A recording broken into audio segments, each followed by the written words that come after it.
86. The End Times. I don't know, Alchemo said. Ryan Romano slouched on his chair, the Saturn armor's sheer weight making it creak. Vulcan sat at his side, checking a portable computer with a frown on her face. Well, can you give me more details, oh great keeper of knowledge? The cabin's metal walls thrummed like a great beast's bowels, as Alchemo transferred data to the Saturn armor's computer. Ryan watched a copy of his bioscan appear on his helmet's lens, his organs and bones as violet as a plum.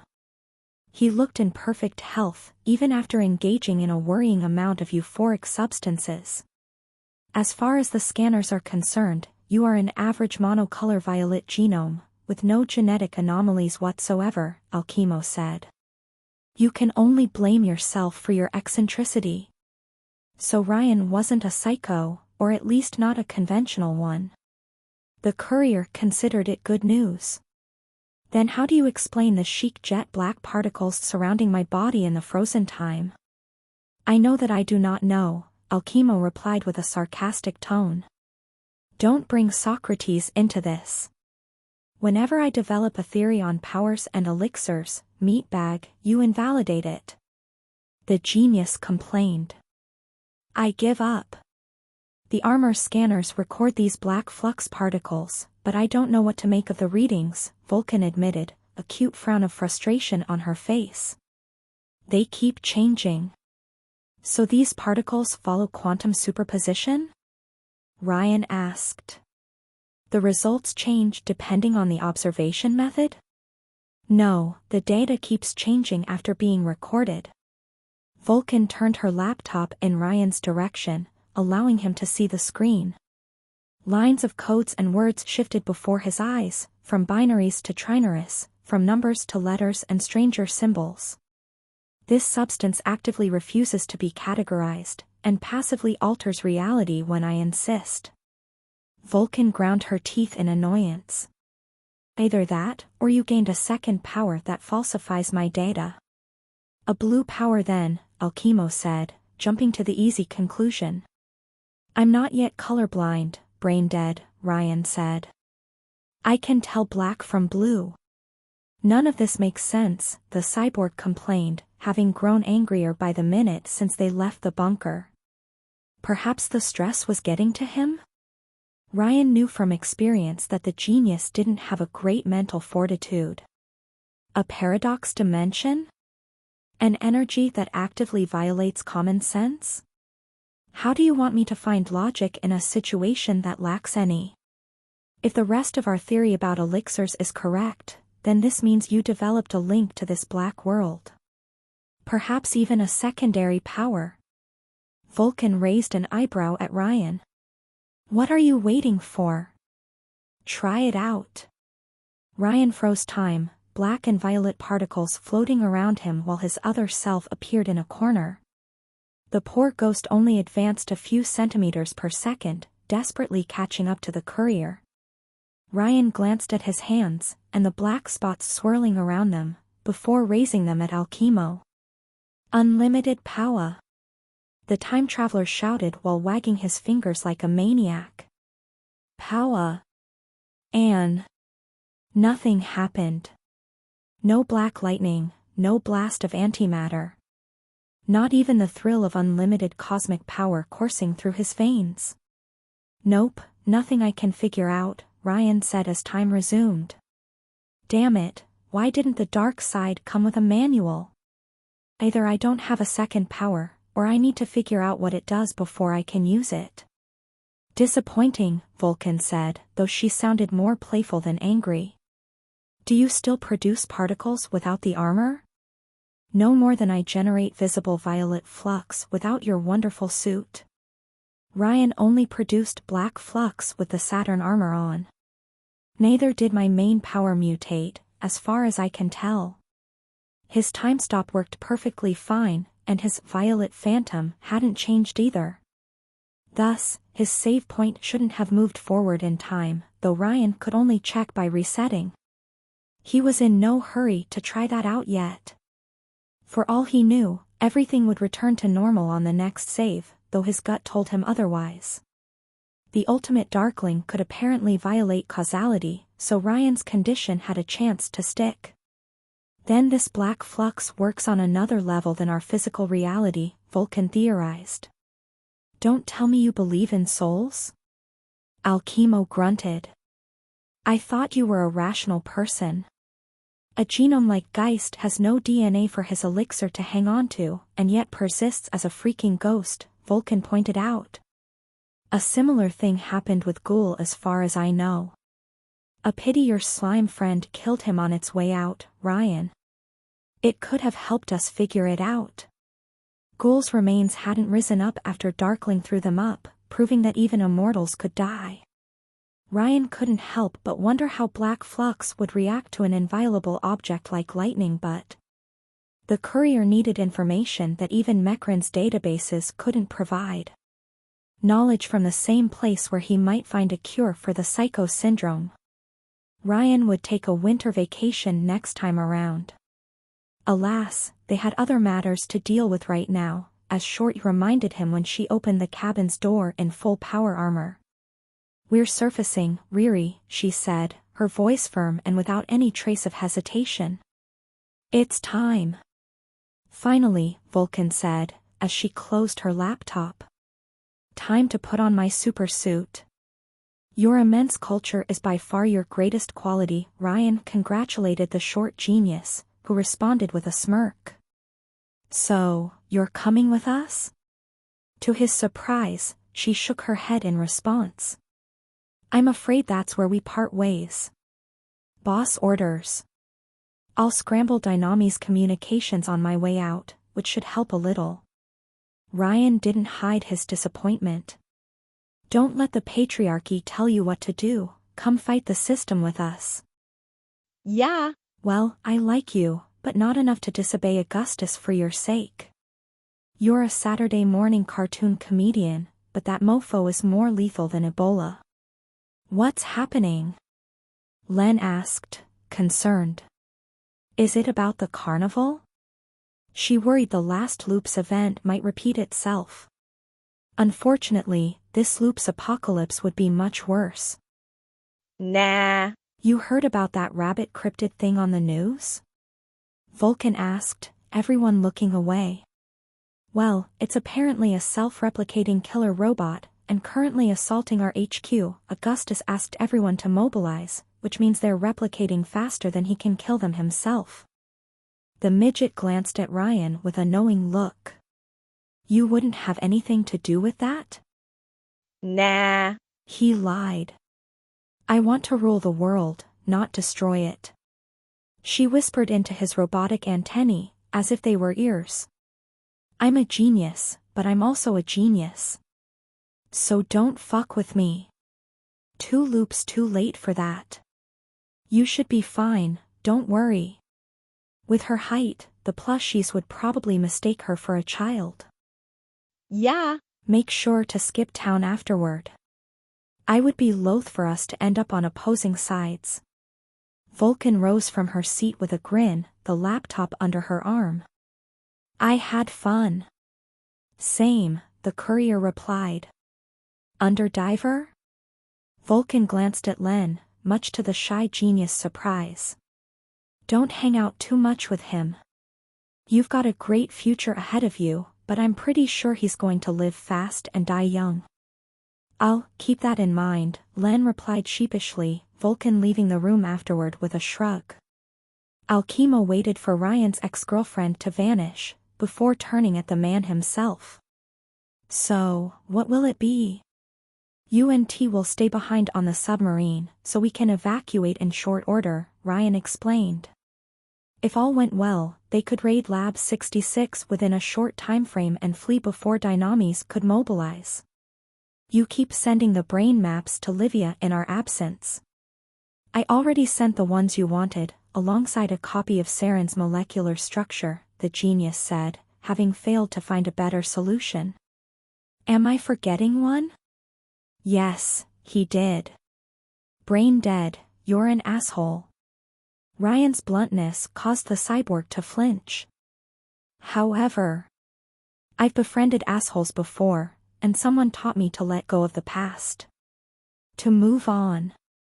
The courier struggled to find the right words, while Len watched on without any of her own. What you've done, what the other you did. It hurt. It hurt more than you can imagine. But as you said it yourself, you're no longer that person. The Alchemo that betrayed me is dead, while you are alive.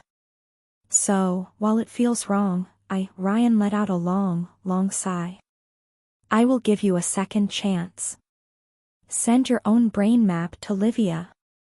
The cyborg marked a short pause, his lack of facial expressions making his thought process unclear.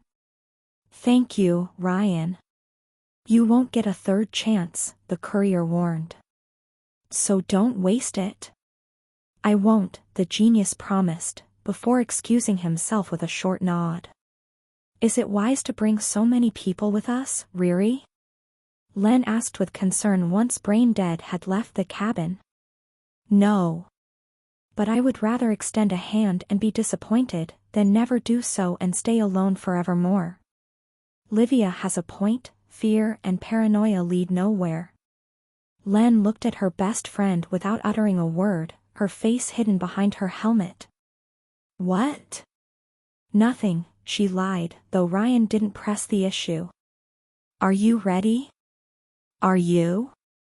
Ryan asked the hard question. No, she admitted. No, I'm not. But I can't delay anymore. There is no other choice.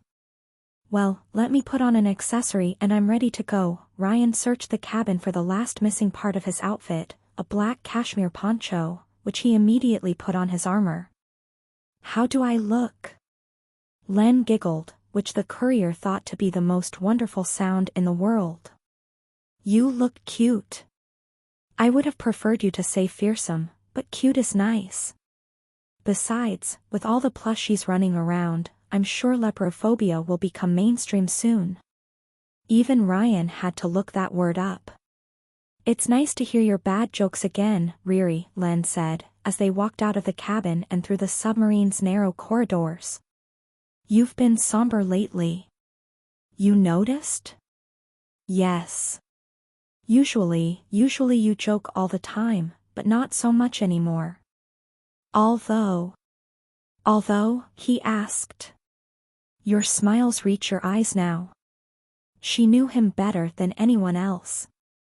I do have an excellent sense of humor centuries ahead of its time. But I guess I found it easier to laugh at pain rather than cry at it. My eternal life doesn't feel painful anymore, especially with you at my side. There's no word to express my relief. She understood though.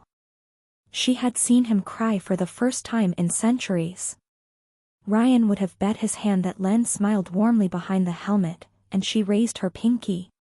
Together till the end, Riri. Till the end, shorty, Ryan Pinky swore back. She had helped him live again, and he would return the favor. The duo emerged from the Mecran submarine and walked on its metal husk, facing a burning new Rome. Their vehicle had risen above the waters south of the blockaded harbor, the remaining meta-gangsters having moved onto small boats. They could hear the noise of gunshots, lasers, and missiles all the way from Rust Town, as Corpo troops assaulted the bunker.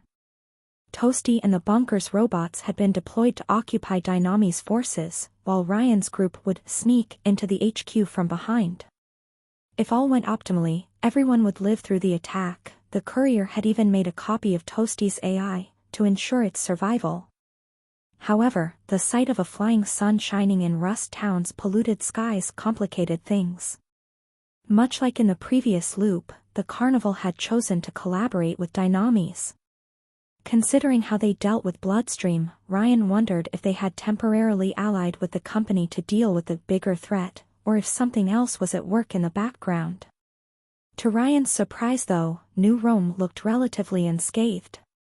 Sure, there were fires here and there, and alarms resonated across the street to urge people to stay at home, but he had expected more collateral damage now that the plushie had escaped into the streets. Could it have become tamer with time? Len quickly disabused Ryan of that notion, putting one hand on his arm and pointing the other at the horizon. Riri, look. Ryan glanced at Mount Augustus, the hill having turned white. From afar, the discount Olympus looked similar to an erupting volcano. An endless tide of white fur overwhelmed the entire hill, like an enormous rat swarm converging towards the summit. Nobody could see the villa at the top clearly, as crimson lightning bolts, water arms, lasers, and energy blasts shot in all directions. The ground battle was probably a vision of Armageddon. Ryan's feeble mind couldn't understand what dark thought pushed the plushie on this course of action. He did remember that the fiendish rabbit had vanished after hunting Acid Rain during the Augusti loop, whom Augustus had slain. Perhaps the creature wanted to continue their previous confrontation. Perhaps it had grown bored of helpless targets, and wanted to hunt bigger game. Or perhaps, it simply wanted to make a god bleed. Thankfully, Ryan had the foresight to ask Livia to evacuate to a secure location, because there would be no turning back. The plush apocalypse had begun. Or leperamachia. They did climb the equivalent of Mount Olympus. Whoever wins, the city is bleeped, Ryan said. If Mob Zeus prevailed, he would learn of Hargrave's presence with his blood already up and probably go on a rampage. If the plushies won, they would ride down the hill on a tide of blood and overwhelm the city. I know. This happened before? Len asked, Ryan laughing and glancing away nervously. It did. It's not really important. Riri. It'll be the 12th time that I destroy the world, Ryan meekly confessed, Len tensing up in outrage. But I swear there won't be a 13th. Mr. President. Frank shouted, saving Ryan from a highly embarrassing conversation. Only the giant hadn't taken a small boat due to his enormous weight, his head instead peeking from above the water. We are ready to storm Mexico at your command. Speak for yourself, Mosquito answered, juicing up on a bottle of artificial blood. What are we even doing? The leader of the free world oversaw his troops on the small boats. Only a handful of his men had survived so far, though thankfully most of the heavy hitters had made it. However, with the exception of Agent Frank, who wouldn't die until every enemy of the United States had perished, most of Ryan's allies looked disgruntled. What we are doing, Mosquito, is to write history with blood. Ryan said, raising his clenched fist to the skies. Today, New Rome. Tomorrow, the world. I don't care about the world, I want the juice. Rakshasa complained. The land, that stone midget, let out a garbled sound. Somehow, the Tiger Man seemed to understand it perfectly. Yeah. Why did we abandon the knockoff factory, after we suffered so much to get it? Ryan silently pointed a finger at Mount Augustus. Oh, the Tiger Man said, having suffered the most from the plushie's depredations. Yes, that makes sense. We have all the data needed to create a new factory, and enough stockpiled in the submarine to last months, Ryan continued, trying to reassure his men.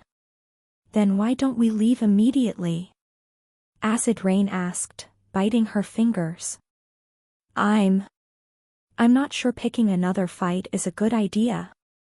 We need Dr. Tyranno to develop a cure, and he's in the HQ, Ryan explained. We get him, we torch Lab 66, we leave. Well, that was the best case scenario.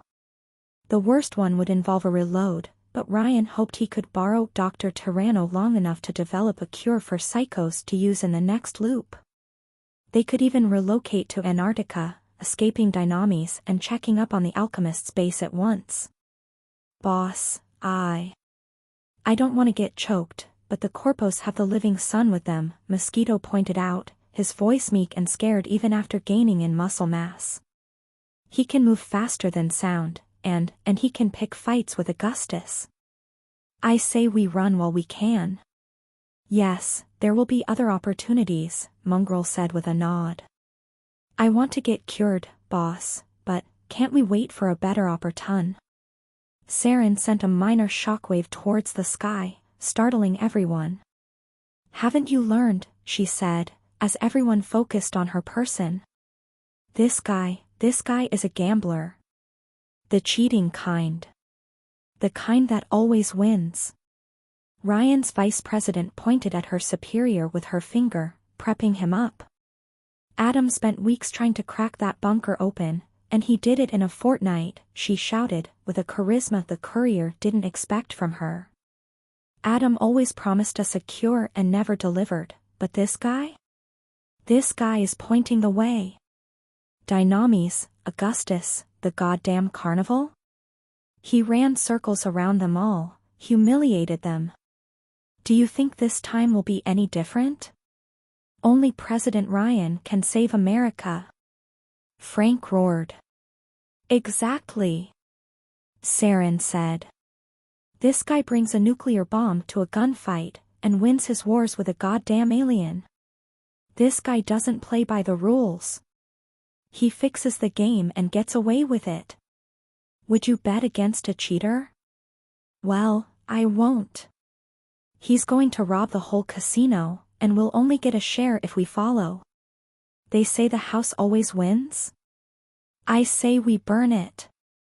Her bold speech silenced everyone for a moment, until Frank broke it by clapping his hands above the water. His applause was soon echoed by other psychos, all doubts in the regime vanishing. Thank you, my dear, Ryan thanked his second-in-command. Your faith in me shall be rewarded. Saren responded with what could pass for a shrug.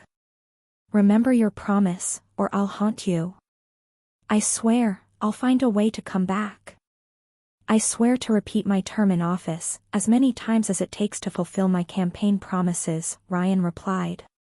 As long as people force me to keep power, I shall keep guiding you with my benevolent iron hand. The submarine's hull opened like a box, a metal platform rising from within. Vulcan's mech stood proudly at its center, with a worried T at her side. Shit, that's even worse than I thought, Vulcan said, upon noticing Mount Augustus. The doll, much more concerned, moved on to hug Len. Goodbye. Take care, she whispered. I'll pray for your success. If I don't come back, take care of the children, Len whispered back, too low for the meta to listen. Perhaps she thought there was a chance Ryan wouldn't reload, for whatever reason. They need someone. I will, T said before breaking the embrace, and immediately moving on to hold Ryan himself. I will be providing tech support from afar. Don't take too many risks, all right? Your life comes first. Should you ask me not to take any risks then? We both know you can't help yourself, the gynoid replied wisely before breaking the embrace. Don't let a building collapse on you again. I won't be there to dig you out this time. Nah. Don't worry, we'll take the stairway. The plan of attack was relatively simple. Mosquito would carry Ryan and Len to attack from above, while the minions attacked the building from below. Acid rain would provide cover with her weather alteration, the land would destroy most roads to delay enemy reinforcements, and Frank would simply force a path inside. Everyone else would provide support. As for what would happen once Ryan's group reached Lab 66, it would be mostly improvisation, but the president believed in himself. Please take care of my cat in my absence, the courier argued. He's a very precious creature. There's something you should know, Vulcan warned, as she prepared to take flight and regroup with her gang. My radars detected a spike of radiation west. Fallout. Dynamis recalled fallout. It made sense considering Hector's fading star, but it would make the mission extraordinarily more difficult. How long until he gets here? Ryan asked Vulcan. 1-2 hours, she replied. Can't be sure. Let's make a new Chernobyl then, Ryan said, his men chuckling. Saren's speech had infected them with what could pass for bravery. The courier glanced at the Dynami's HQ on the horizon. Now, he addressed his troops. Come with me, and take this tower. A chorus of shouts and roars echoed his proclamation. Time to bury those daddy issues. 87. Medical care. They crashed into Dynami's HQ, like Fat Man into Nagasaki. Vulcan had been kind enough to equip the Saturn armor with a small jetpack, but Len's aquatic suit had no such boon. The beefed-up Mosquito instead carried her in his arms, as they crashed through Dynami's windows too fast for the security drones outside to react. The president would have loved to enter through the Kashmir production facility on the 20th floor, but that would have meant fighting his way through 40 more. Instead, they entered through floor 60, the last one without any reinforced windows. Don't worry, guys, Ryan said, as he, Len, and Mosquito faced an army of office workers behind cubic desks. Guards in power armor protected 2 elevators. We've got a search warrant. Automated cameras immediately focused on the trio, while acid rain clouds formed outside the building. Alarms resonated in the room, Dynami's workers hiding below their desks while the guards opened fire. Ryan almost dodged on reflex, before reminding himself that his armor should resist lasers. So instead, the president smugly walked forward like a Terminator, shrugging off the guards' attacks. Mosquito, less dramatic, grabbed the closest desk and threw it at the security staff. The building shook, as the land caused a miniature quake and the other meta-gang members assaulted the building from the reception hall. However, Ryan caught a glimpse of a flyer rushing towards the building from the neighboring Optimates tower. The red-skinned devilry unleashed streams of flame from her feet like a rocket's reactor, a furious look on her face. Acid raindrops turned to steam upon touching her warm skin. Take cover! Len shouted, using her genius-made rifle to close the windows with a wall of water. Devilry vaporized it with a fireball, and prepared to incinerate the entire floor. Security! Ryan shouted, as he disarmed the remaining guards with a combination of time stops and armored fists to the face. On it! Mosquito flew out of the window right as metal panels closed them off, pulverizing most of the ceiling as he did. His attempt to tackle Devilry failed miserably, the pyrokinetic moving out of his path and preparing to blast him off with a fireball. However, Acid Rain suddenly teleported behind the flyer and quickly shot her feet before disappearing to safety. Devilry lost control of her flight for a second, allowing Mosquito to slam her against the building. Ryan left his men to handle the superhero, while he quickly disarmed the remaining guards and let Len trap them inside water bubbles. By the time metal panels covered every window, the president tossed a desk over to reveal an office manager hiding beneath. A golden keycard dangled from his neck. I will be borrowing that. Instead of taking it off the man, the courier simply grabbed the card and dragged the terrified wearer along towards the elevator. Incognito, doll? On it. His gynoid friend answered, data showing up on the courier's lenses as he examined the keycard. Earlier during the loop, Ryan sent the Psycho Incognito to infiltrate Dynami's HQ. His blue ability forced others to perceive him as anyone else of his choice, though he couldn't fool all their security systems. Still, combined with the president's own hacking, Incognito had managed to slip inside the HQ and gained access to the building's main servers. Combined with T and Alchemo's long-distance assistance from the submarine, the group quickly reprogrammed the building's access authorizations. All right, guys, all keycards should grant access to any floor now, Ryan informed his team through his helmet's intercom. Saren, my dear, how are things going on your end? We'll catch up in a minute, she answered, shockwaves and explosions echoing from her side of the line. Shouldn't take long.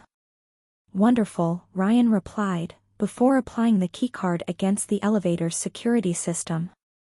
The doors opened, and this time the president seized the keycard for himself and left the manager alone. Thank you for your cooperation, Ryan thanked the manager, as the elevator's doors closed behind him and Len. His genius friend clicked on floor 66, their lift moving up. "You think they expected us?" Len asked, readying her water rifle. "Yes, but all the heavy hitters moved to Rust Town," Ryan said, putting the card in one of his armor's hidden compartments. "Besides Devilry, they should only have the juniors on standby." Though he did wonder how many heroes Dynamis had left to throw at the invaders. Wyvern's shocking departure had caused a wave of resignations among Il Migliore, and even in the private security. When the elevator's doors to Lab 66 opened, the president expected to face an entire battalion's worth of corporate stormtroopers. Victims against whom he could test the full power of his armor, in preparation for whatever horrors awaited inside Dr. Tyranno's lair. Instead, Ryan found himself standing in a colossal beast's dread shadow. An ancient titan from the west and east, from the lost magical land of Zhongguo, a guardian protecting a reinforced blast door so heavy that even a giant couldn't lift it. The monster's head reached the metal ceiling, while his fur was as white as his victim's bones, and as pitch black as his soul. "So," the giant bear said, his voice echoing with the power of the world's ancestors. "We meet at last, villain. The fools at Dynamis had summoned the panda. I love your new armor. And wardrobe too, to Ryan's delight. The ears are cute." Ryan and Len calmly stepped out of the elevator and into a hall of concrete separating the floor's entry points from a thick blast door. Cameras and 2 automated turrets dangled from the ceiling, watching the intruders.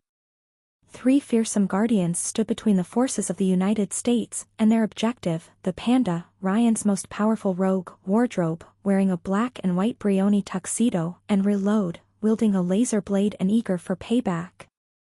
Ryan recognized Wardrobe's outfit, gasping in shock and delight. "I thought James Bond was copyrighted worldwide." "Me too," she said. "But not in Canada.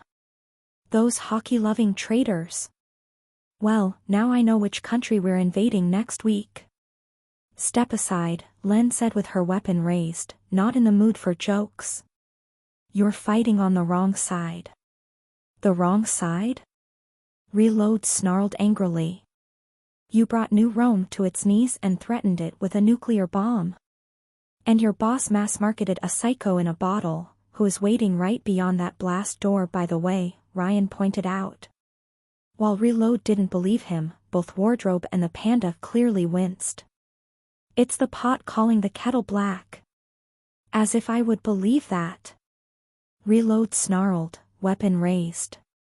"I don't know what evidence you fabricated to mislead Wyvern, but no way I'm trusting a deranged psycho warlord." "The Panda is the only one who can stop you," the Panda said grimly. "Even if he must ally with a lesser evil to do so." Wait, did he believe Ryan's words on TV? Did Dynamis believe him? Either that or they had to recruit anyone they could find. Still, the president didn't have the heart to correct the man-bear.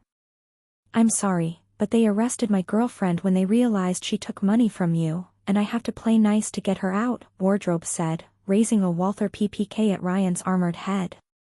"Nora is pissed you used her, by the way." "That was mean of you." "Oh. Arg," Ryan didn't think of that. He had no intention of endangering the architect in his schemes.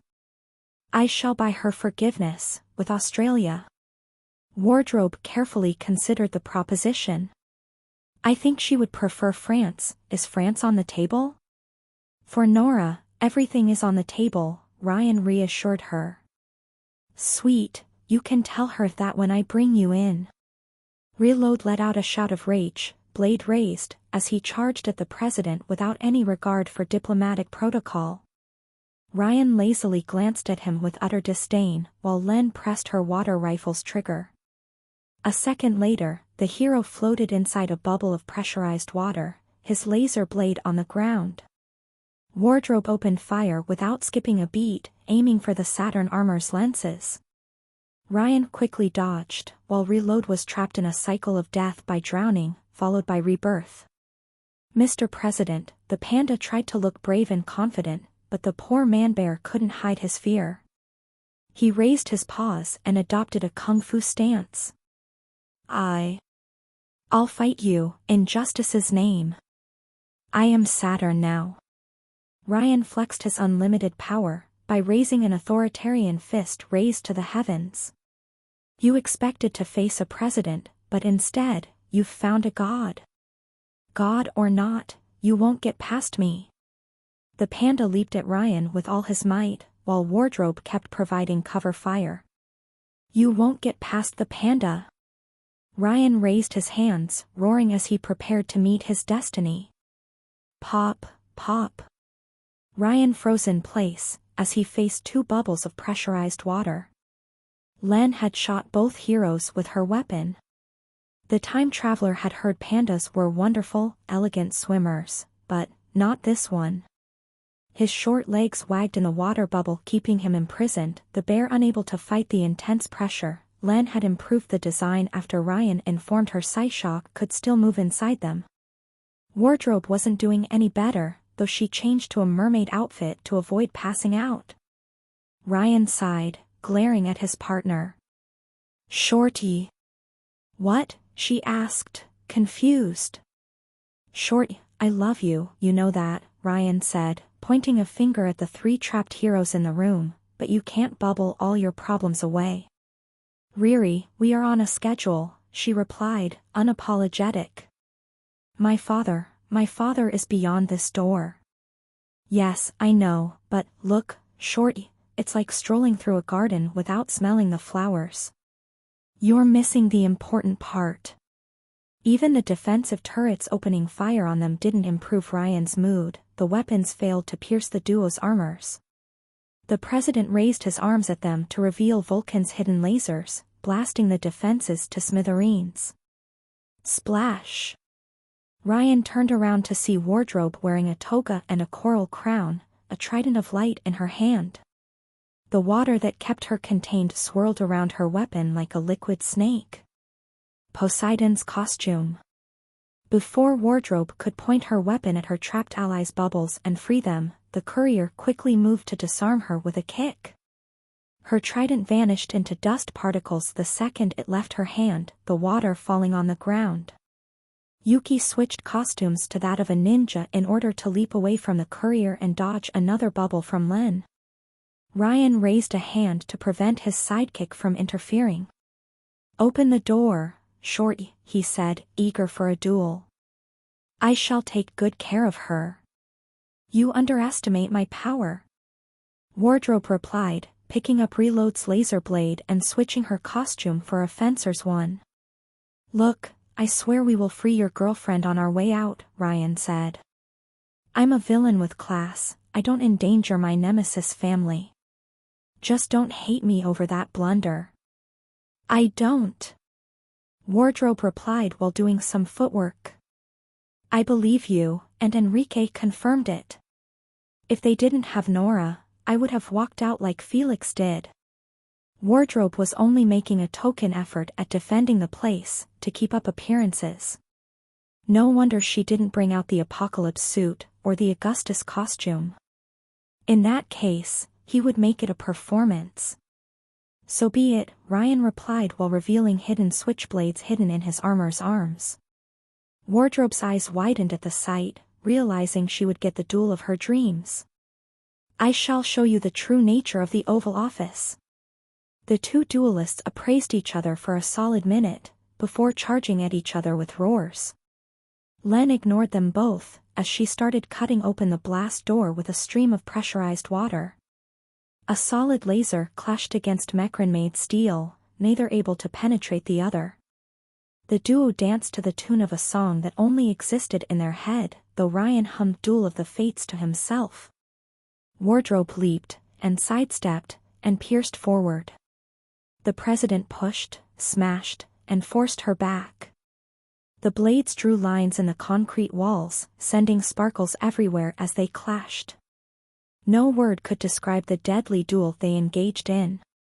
Wardrobe channeled all sword masters who had ever lived, moving with the grace of water.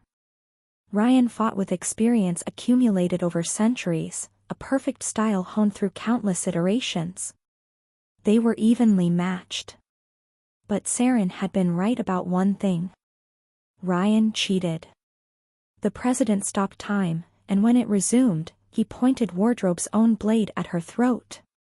The defeated hero took a step back in surprise, hitting the wall behind her. "You are beaten, it is useless to resist me," Ryan declared, taking deep, powerful breaths. "Don't make me cut off your hand." Wardrobe looked at him defiantly, "Rebel scum to the end. Do you expect me to die, Mr. President?" "No, Miss Bond." He retracted his blades, threw away his sword, grabbed Wardrobe by the waist, and pulled her closer. "I expect you to marry me." Wardrobe covered her mouth with her hands in shock at his proposal, while Len abruptly stopped her work to look over her shoulder. The president ignored his childhood friend and focused on his archenemy. "Marry me, Wardrobe," Ryan said, losing himself in Yuki's beautiful eyes. "You're the perfect partner. The only one who understands who I am. Together we can rule the galaxy, as husband and wife." "I'm sorry," Wardrobe apologized, tears in her eyes and hands on her nemesis' cashmere poncho. "I know we have that raw sexual chemistry going on, but I'm already taken." "I'm a Mormon," Ryan reassured her softly, "I can make bigamy work." She gently touched his helmet's left side, shaking her own head in denial. "No harems on my watch, silly." Ryan's heart broke in his chest, as his mad hopes of a hero supervillain romance were utterly dashed. She was too loyal, too pure, to embrace the dark side. "But we can totally stay good arch-nemeses, even if I will probably get fired soon," Wardrobe reassured him with a low voice so the cameras wouldn't hear, before shouting, "I will never join you." "Never." "So be it, hero." Ryan deftly hit her in the chest and neck to activate her pressure points. Wardrobe collapsed in his arms like a sponge, the supervillain carefully laying her against the nearest wall. By now, Len had managed to carve a circle in the blast door, though the enormous gate of metal refused to fall. What was I looking at?" she asked her best friend. Ryan sobbed. "A tragedy. Damn it, why was she already taken?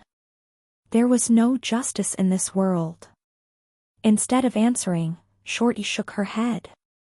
Ryan had the feeling she was sulking for some reason. "Help me kick down the door." Ryan did so, but neither armored warriors were strong enough to open the hole through the thick metal.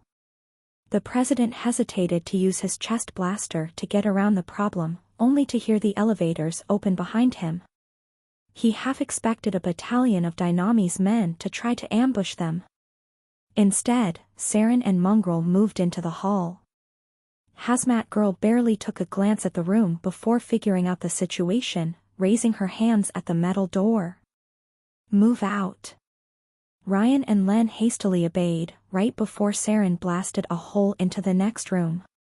The group finally took their first step into Lab 66, an immaculate, sterilized white room 50 meters in length and 20 in width. The sound of metallic clinks echoed around them, as automated medical drones took care of thrumming machines and terminals. A claustrophobic, medical assembly line stretched as far as they could see, and continued into the next room. Colored knockoff elixir bottles came out of a metal hole right next to a door equipped with a bioscanner. Robotic arms stamped the bottles with Dynami's logo and moved them into various crates ready for delivery. Ryan glanced around looking for guards or defenders, but didn't find any. It appeared Dynami's only trusted machines inside this facility, perhaps due to the danger of elixir contamination or theft. "Where are the others?" Len asked Saren, as the group moved into the laboratory. "Frank is climbing up the other shaft," Hazmat Girl replied with a scoff. "He was too big to fit inside the elevator. The others are holding the line downstairs." "So this is the place, huh?" Mongrel asked, as he examined the next room. Where's the genius in charge? Probably beyond this door, Ryan said, as they walked along the assembly line to reach its end. Unfortunately, his keycard didn't work on the door's bioscanner. As Nora warned him one loop ago, the laboratory used its own secure computer system. President calling to VP, please blow that door open. I can smell reptilian immigrants behind it. Rhea, Mr. President. Acid rain called through Ryan's intercom, though he could barely hear her with the interference. He's here, on the roof. He's fighting Mosquito. Ryan tensed up in alarm. Whom? Hargraves? He didn't have to wonder for long. The entrance hall's ceiling collapsed, someone having smashed their way through the floors above like a drill into the ground. The impact had blown dust into the laboratory, with Saren, Len, and Mongrel all forming a defensive perimeter around their president. The Saturn armor let out an alarm sound, as it detected an abnormal amount of radiation flowing into the room. You're going all in, huh? A towering shadow emerged from the smoke, tossing away Mosquito's charbroiled corpse while acid raindrops slipped inside the building. Well, I'm calling your bet, muties. Alphonse Fallout Monada stepped past the blast door and into the laboratory, his hands shining with deadly radiation. Time to die. 88, Atom Smasher. Atom Smasher wasn't one for words, so he went straight for the kill. His glowing hands unleashed a stream of red particles at the presidential guard. Saren reacted quickly enough to retaliate with a shockwave, the blasts colliding in the middle of the room. The resulting explosion shattered all the knockoff bottles on the production line. Ryan froze time, black and violet flux floating out of his armor, as he dragged his allies away from an elixir shower. Even if one half of his team wore armor and the other regularly dosed on the juice, any drop seeping through a crack would ruin everything. The courier always knew a fight with Fallout was a possibility, so he prepared accordingly. His and Len's suits had been reinforced against heat and radiation, enough that they could survive sustained exposure. The Saturn armor could probably survive a close encounter with Leo Hargraves. And as he guessed, Saren's shockwaves could match the nuclear cyborg's weaker particle beams, probably since they both drew energy from the red dimension. However, Fallout had shown in Malta that his power could rival an A-bomb. While he shouldn't go all out in his main laboratory, Ryan had no idea how far his abilities and durability extended. Neither did he find blueprints of the cyborg's armor in Dynami's database, nor a way to hack it. But Ryan loved challenges, and he had a few tricks up his sleeve. When time resumed, the production line was drenched in multicolored fluids. The robotic arms preparing the bottles had short-circuited, though the power armors in the room kept working. We should have killed you both years ago. Alphonse Monada aimed his right arm's energy minigun at Len and Ryan. Completed the family set. I had the gut feeling you would prove troublesome. You already killed us once, Short replied, raising her water rifle. This is payback. Len and Saren attacked Fallout before he could open fire, the former with a stream of pressurized water, the other with a shockwave. Alphonse raised his left hand and expanded a shield of crimson particles outward from it, protecting himself.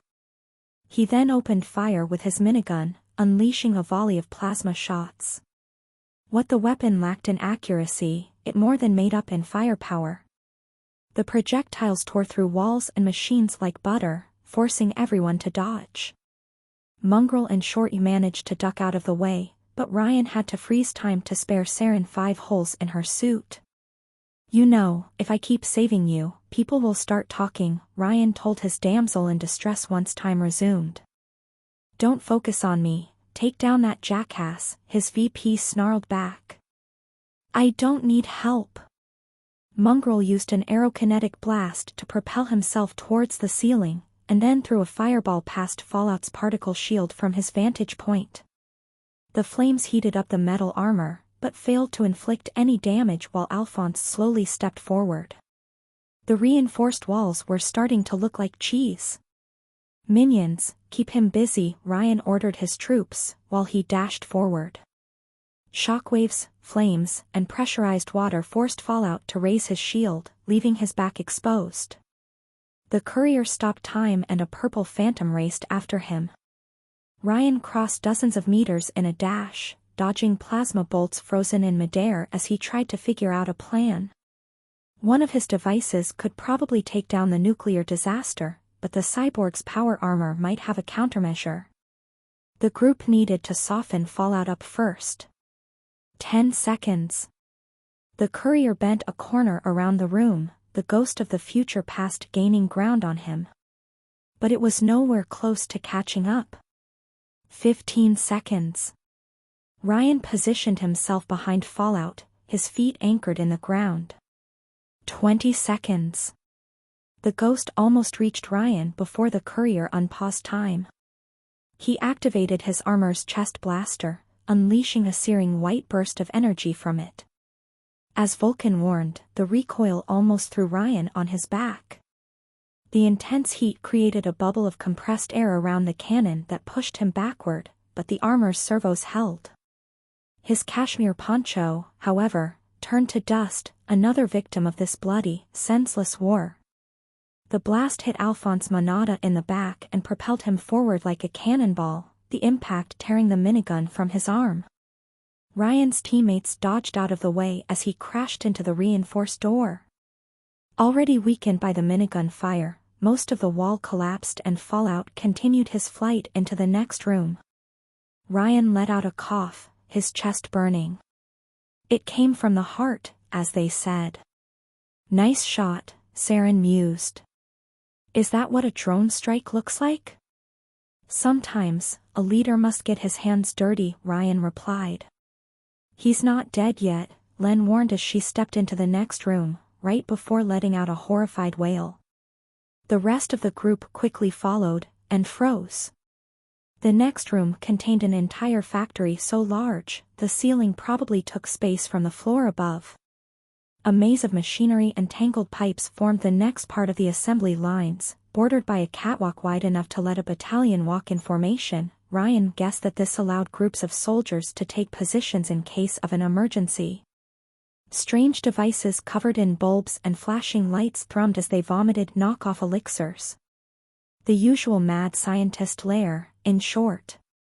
The sight that awaited them made even Ryan, who had grown jaded to everything, pause for a moment. A dozen naked humans floated in glass containers above the production line, like light bulbs atop metal altars. Tubes injected thick red blood into their back intravenously, and others pumped out elixir-colored liquids into the machinery. Ryan's eyes stopped at the closest prisoner to the entrance, a muscled woman with black hair and white dragon scales growing on her neck. Wyvern.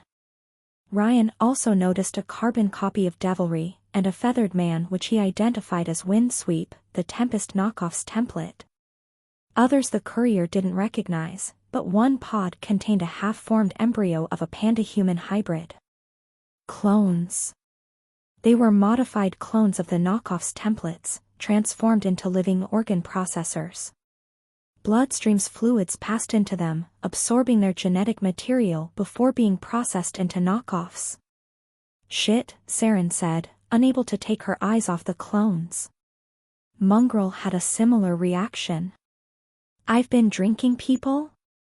Len's hands trembled on her water rifle, her gaze following the blood. The pipes funneling it into the clones traveled through the walls, and towards another room behind a reinforced door. The scaly Dr. Tyranno worked behind a large control panel near the cloning pods, his reptilian claws typing on a special keyboard adapted to his saurian biology. He briefly looked up his screen at the people invading his laboratory, but his reptilian expression was one of supreme disinterest. I'm busy, Dr. Tyranno said while returning to his computer. He even ignored Fallout, who had landed on the catwalk and quickly risen to his feet.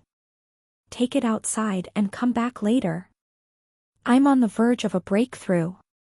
You cloned the panda. Ryan raised an accusing finger at the scientist. You maniac. Blame the kids' division, he replied while continuing to type. They're obsessed with furry mammals. You twisted, Len snarled at Alphonse Manada. Crimson particles flowed out of the cyborg's back, right where Ryan hit him before. All of that pain, for a fistful of euros? It's all for the dream. Alphonse shrugged off fireballs thrown by Mongrel, his metal shoulders opening to reveal rocket launchers. All for the dream. Fallout fired a dozen rockets, clearly no longer caring about collateral damage. Ryan attempted to stop time, but immediately cancelled the effect when his past self appeared in very close proximity.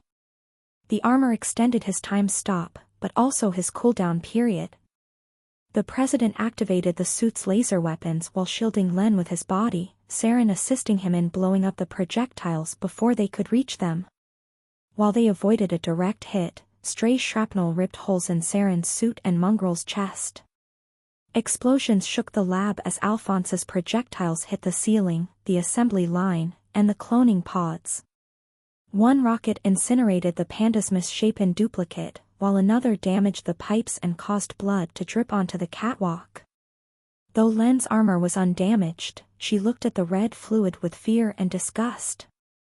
"Stop, Mr. Vice President!" Tyranno shouted at Alphonse, diving beneath his control panel to avoid a rocket. "You'll destroy the laboratory." "I'll stop when they're dead." Atom Smasher snarled back and kept firing. The entire floor trembled as rockets hit the ceiling and blew holes in the catwalk. The wounded Mongrel had to dive to the side to avoid another projectile, while Ryan took another to the chest. Thankfully, the Saturn armor shrugged it off. This made Ryan worry. The architect designed Lab 66 to make sure the laboratory would survive even the building's collapse, but she didn't mention anything about internal structural damage. When Fallout thankfully ran out of projectiles, he raised his shining hands in Len's direction to blast her. Having reached his cooldown period's end, Ryan froze time and quickly punched Fallout in the glass dome protecting his head. Empowered by his armor's enhanced strength, the blow cracked the reinforced glass, making the Dynami's cyborg stumble back. His particle beams instead hit the ceiling, melting the steel. "This glass dome isn't protecting me from you." Red particles so similar to Ryan's own flew out of the crack in Fallout's helmet. The crimson, shining skull behind it seemed to scowl and breath nuclear fire. The air around him shimmered with heat. "I am the hand that splits the atom, the light that slays life." His fists burnt with a crimson glow, a promise of death and cancer. "All that I touch withers, and dies." "Didn't anyone tell you?" Ryan raised his fists, revealing the blades hidden in his forearms. "I'm immortal."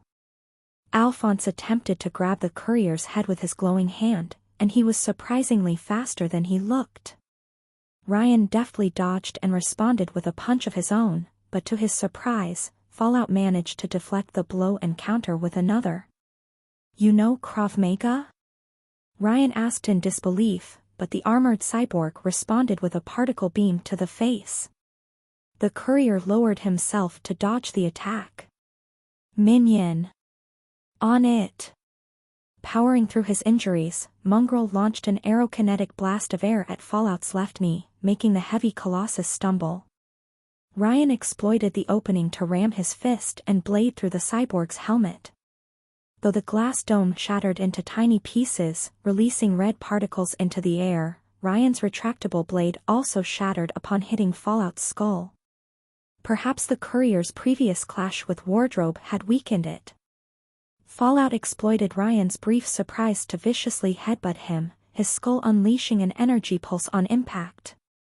The courier's vision flashed red for a moment as the shock sent him flying backward, but the Saturn armor resisted. Ryan gathered his thoughts as he lay on the floor, his vision blurring due to what felt like a concussion. Alphonse Manada loomed over him while what remained of his glass helmet melted. A crimson nuclear fire erupted from inside the cyborg's suit, making Fallout's skull look like the Terminator emerging from the flames. His hand reached for Ryan's head, but a stream of pressurized water hit him from the side. The liquid heated up into steam at his contact, but offered the courier a brief respite. Riri, back off. Len had moved behind Tyranno's control panel, while Mongrel flanked Fallout with air blasts. Saren herself still struggled to cover the holes in her suit. Her gas leaked out, rusting the machinery and even the floor. Ignoring the minion's attempts to distract him, Fallout raised his armored foot above Ryan's head, and attempted to smash it beneath his heel. Of course, Ryan had patented this authoritative move, and took outrage. The courier froze time, violently kicked Alphonse in the chest to make him stumble, and rolled away to safety. Unfortunately, even the time stop didn't shield the courier from Fallout's radioactive presence, as the constant warning messages on his armor's lenses attested. Just approaching that Chernobyl advertisement might kill a normal human in seconds, and a genome in minutes. They needed to take him down now. However, the courier noticed something interesting as he rose back to his feet. The black flux he produced devoured Fallout's crimson variant, like black holes eating light. Questions for later. Deciding to use his trump card, Ryan opened a small compartment in the armor's backpack, a black sphere no bigger than a tennis ball coming out. The courier tossed it at Fallout, the projectile hitting him when time resumed. The black sphere expanded the moment it hit the Titan's skull, transforming into biomechanical. Go! What's this? Fallout snarled angrily, as the substance spread on his skin and armor. Though Ryan worried otherwise, the cyborg's mechanical suit had no contingency to resist the hostile takeover. The Go! repurposed its steel to make more of itself, restraining the red genome. Nanomachines, son. Ryan gloated. Mechren had used them to extract material in radioactive, high-temperature areas, but the courier repurposed them as a capture device. After all, as a president, he had to fight against nuclear proliferation. Within seconds, Fallout found himself encased in a black Go! coffin, unable to move, unable to fire a beam. Dr. Tyranno dared to peek over his computer while Ryan's group relaxed a little. Perhaps the device would prove just as effective against Augustus. Then the Saturn armor sent an alarm message, as it noticed an abnormal heat increase. Override safeties, Fallout snarled, his body producing more and more light. Though the Go! attempted to fully cover him, light rays came out of small cracks, the air growing oppressive. Override. Ryan's suit sent alarm messages, as the heat around Fallout increased. No, he panicked, the nanomachines corroded by the sheer amount of red flux coming from the trapped genome. You will blow up the place if you continue. But you will be dead. Fallout answered angrily. Cool him off. Ryan ordered his troops. Cool him off. Len bathed Fallout with water, and Mongrel with pressurized air, but neither helped much. The lab's fire sprinklers activated, but the liquid turned to steam before it even reached the cyborg. Half a dozen cracks rapidly formed in the nanomachine coffin, particle beams leaking out. One hit Ryan in the chest with such intensity he could feel the heat through the armor, and another. Another split Mongrel clean in half at what seemed like light speed. Realizing the danger, Ryan froze time. He quickly dashed towards the agonizing Saren, grabbed her by the parts of her suit without holes, and dived behind the assembly line for cover. The nanomachines gave out when time resumed, melting into a charbroiled shell. More stray particle beams came out of Fallout's body, shattering the prison from within, cutting lines in the ceiling and the catwalk. Metal plates fell from above, the whole place collapsing. Sir, calm down. Ryan heard Dr. Tyranno shouting from his hiding spot. You'll kill us all. Perhaps the risk of harming his lead scientist calmed Fallout, for he stopped sending particle beams in all directions. Ryan peeked at the maddened genome from his hiding spot. Alphonse Manada had shed the nanomachines, his armor, and his humanity. He had turned into a blackened skeleton surrounded by incandescent flames and red flux particles. He had become a raging nuclear hazard, the ground melting beneath his feet. "Come out, quick save." Fallout's voice now boomed like the heart of a burning star, as he looked for the president. "Come out and fight." He was like Hargraves, and just as durable. The realization sent a shiver down Ryan's spine as he realized he had drastically underestimated Dynami's ace in the hole. Fallout could have vaporized the group alongside the entire building if he didn't risk destroying his own HQ. The courier should have asked Mekran's AIs to develop a superweapon to take that living A-bomb down. "Anything else that can kill him?" Saren whispered at Ryan's side, leaking out so much that her suit had flattened at the fingers. The courier had to stay a few meters away to prevent her from corroding his armor. "None that won't risk killing everyone here," Ryan admitted, only to hear footsteps echo from the previous room. "Unless... Mr. President? Who needed a secret weapon when they had a secret agent?" Frank had managed to climb up the elevator shaft and walked into the laboratory, his body absorbing machinery pieces on contact. The giant glanced at Alphonse Manada's otherworldly redness, and immediately put the two and two together. A Soviet Mexican. Frank let out a roar of pure patriotism. I knew it was all connected. He had uncovered the true conspiracy behind everything. Alphonse blasted Frank with streams of red particles, melting the metallic giant's outer layers. The nuclear genome didn't even need to use his hands anymore. His chest, his mouth, his entire body emitted energy in any direction he wished. Yet as a true American badass, Frank powered through the radiation and tackled Alphonse like a football player. Both colossi crashed into the wreckage of the Wyvern clone's pod, trading blows powerful enough to shake the room. For a moment, Ryan hoped that his bodyguard might turn the tide. But for all his might, Frank's metal hands softened whenever they hit Fallout. The heat was too intense, and the red genome's unique biology granted him heightened resilience. Much like Mr. Sunshine, Alphonse Manada had become something more than human, a living nuclear core. And the factory's ceiling kept raining metal panels. "Stand still," Ryan told Saren, as he gestured at Len from across the room to stay hidden. "We've got to run before the ceiling collapse on OU." "Don't waste time with us," Hazmat Girl replied with a grunt. Frank let out a pained growl, as Fallout grabbed his metal head and started to melt it. "You go. You and your girlfriend." "What?" "The cure."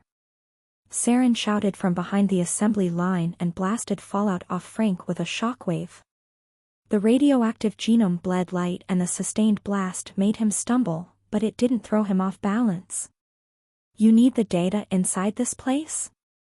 Then take it while we keep him busy." "That's suicide," Ryan protested, assisting her by firing his chest laser at Fallout. The red genome formed a shield of crimson particles around himself, while Frank regained his footing. "You'll get buried alive, if he doesn't kill you first." Now that mongrel is dead, Hazmat Girl briefly glanced at her ally's corpse, and the possibilities his elixir represented. "Now that he's gone, none of this matters anymore. If that cancer advertisement kills you, if he kills you, all of this was for nothing." She had accepted this loop was a lost cause. "Your life matters," Ryan protested, but almost stumbled as the ground trembled. The constant explosions had fragilized the factory's foundations. "Saren, don't." "That's not my name, jackass," she snarled. "Why won't you leave?" "Because I'm not Adam." Though the meta were assholes, though he made use of them for his own objectives, Ryan couldn't let them sacrifice themselves for him. "I promised I would help, and I still can. As long as they lived, they could find a way. Whether in Antarctica or somewhere else." Saren looked at Ryan in surprise, unable to say a word for a few seconds. But in the end, she had made her decision. Then remember your vow next time around. Ryan's heart skipped a beat, his fists clenching. What's your name? He asked. Your real name? She looked at Fallout. Bianca. She dashed at him like a suicide bomber, while Ryan looked away as another friend went on to die for him. No matter how many loops, that part never got any easier. Next time, I'll save you, he swore to himself, before freezing time. Regrouping with Len, the courier immediately grabbed Dr. Tyranno and slammed him against his control panel when time resumed. The dinosaur looked at him in alarm, his breath short from the heat. Open the door to the next room. Open it now. Why wow, Dr. Tyranno didn't protest long, as Len put her water rifle against his chin. You make a convincing argument. Ryan froze time again, carrying both Len and Tyranno across the room. He sent a glance at his allies, his heart freezing in his chest. Alphonse punched a hole inside a half-melted Frank's chest, and a cloud of gas escaped from an empty hazmat suit. The ceiling below the shining Fallout had started to rust. Why? Len asked when time resumed. The trio had reached the blast door to the next room. Her helmet turned to glance at the damaged pipes, and the blood flowing out of them. Why did you turn my father? Why did you make all these horrors? What, the knockoffs? This is but the first step of my plan. Dr. Tyranno admitted while putting his hand on the door's bioscanner, unlocking it. I am refining the substance so that it can not only change the host species, but its entire biological class. From mammal to reptile. Ryan instantly put the 2 and 2 together. You can't possibly mean. Yes. The genius turned to look at them with maddened glee as the door opened. Soon, I will create a knockoff elixir that can permanently turn any human into a dinosaur. Ryan looked at the deluded, scaled furry. In hindsight, he should have expected such a motive. Consensually, Dr. Tyranno added, almost as an afterthought. Becoming a superior reptile should be a fundamental mammalian right. The courier wanted to hate him, but he loved dinosaurs too. A loud crack echoed across the facility as the ceiling finally collapsed. Ryan barely had the time to force Len and Tyranno inside a steel corridor, before tons of steel and concrete collapsed inside the knockoff factory.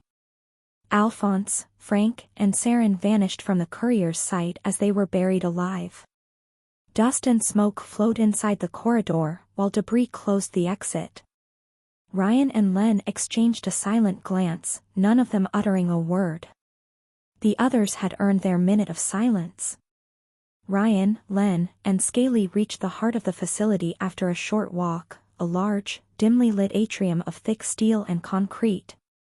An enormous mechanical aquarium stood at its center, linked to complex medical devices, pipes, tubes, and a computer system.